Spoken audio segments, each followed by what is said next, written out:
ఏలూరు నగరంలోని గ్రీన్ సిటీలో పట్టుబడ్డ 15 మంది మావోయిస్టులను పోలీసులు జిల్లా కోర్టులో ప్రవేశపెట్టారు. ఇక న్యాయమూర్తి మావోయిస్టులకు 14 రోజులు రిమాండ్ విధించారు. ఈ మేరకు మావోయిస్టులందరినీ రాజమండ్రి సెంట్రల్ జైలుకు తరలించారు. ఇక కోర్టు ఆదేశించింది.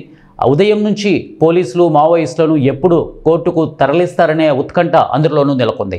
ఉదయం ఒక్కసారి మహిళా పోలీస్ స్టేషన్ నుండి మావోయిస్టులను పూర్తి బందోబస్తు వద్ద జిల్లా కోర్టుకు తరలించారు. కాగా న్యాయమూర్తి వివిధ కేసుల నడుమ విచారణలు జరుపుతుండడంతో సాయంత్రం 3 గంటలు దాటిన తర్వాత తిరిగి కోర్టుకు తరలించారు. తదనంతరం జిల్లా ఎస్పీ కె శివప్రతాప్ కిషోర్ విలేకరులతో మాట్లాడుతూ రాష్ట్ర వ్యాప్తంగా మావోయిస్టుల కదలికల నేపథ్యంలో ఏలూరులోని గ్రీన్ సిటీలో 15 మంది మావోయిస్టులను అదుపులోకి తీసుకున్నామని అన్నారు.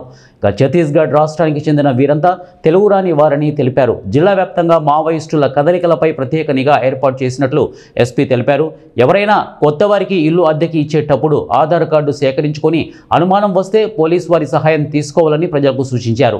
మావోయిస్టులందరినీ కోర్టులో హాజరుపరచగా కోర్టు వీరందరికీ 14 రోజులు రిమాండ్ విధించింది.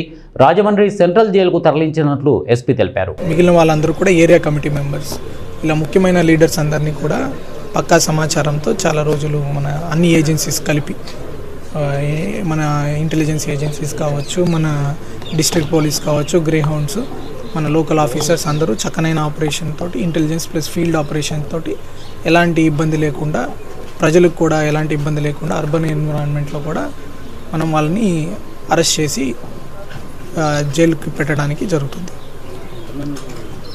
టోటల్ 15 మంది. ఆయుధాలు 2 రివాల్వర్స్ సీజ్ చేశారు, ఒక తప్పంచ సీజ్ చేశారు, కొన్ని SBBL గన్స్ సీజ్ చేశారు, చాలా SD కార్డ్స్ కానీ వాళ్ళ దగ్గర ఉన్న ట్యాబ్స్, ఫోన్స్ ఇట్లాంటివి కూడా సీజ్ చేయడం జరిగింది. విప్లవ సాహిత్యం, వాళ్ళకున్న లెటర్స్ అట్లాంటివి కూడా సీజ్ చేయడం జరిగింది.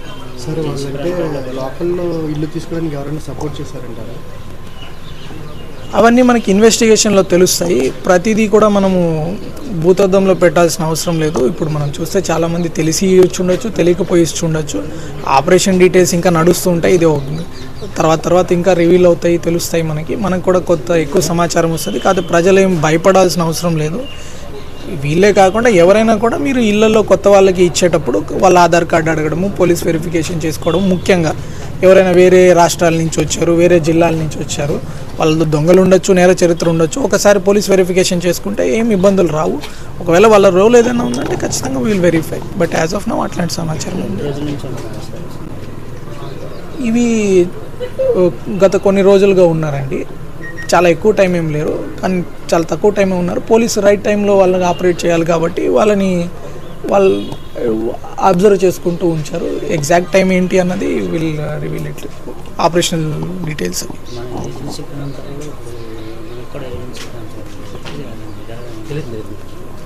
మన ఏజెన్సీ ప్రాంతంలోనే కాదు, మన జిల్లాలో కూడా అందరూ హై అలర్ట్లో ఉన్నారు. మన స్పెషల్ పార్టీస్ కావచ్చు, మన